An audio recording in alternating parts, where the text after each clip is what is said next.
This might be my last cup of coffee here.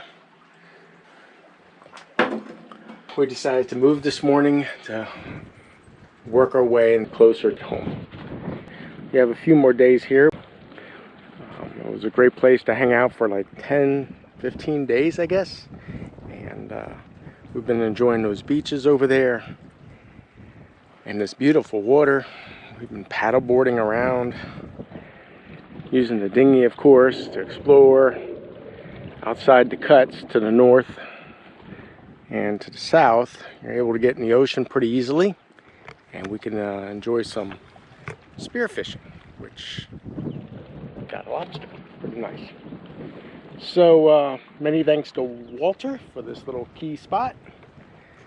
It's a perfect little corner of the Bahamas that can't wait to come back and just hang out for another 2 weeks or something. It's just a really sweet spot, and it's exactly what I was looking for.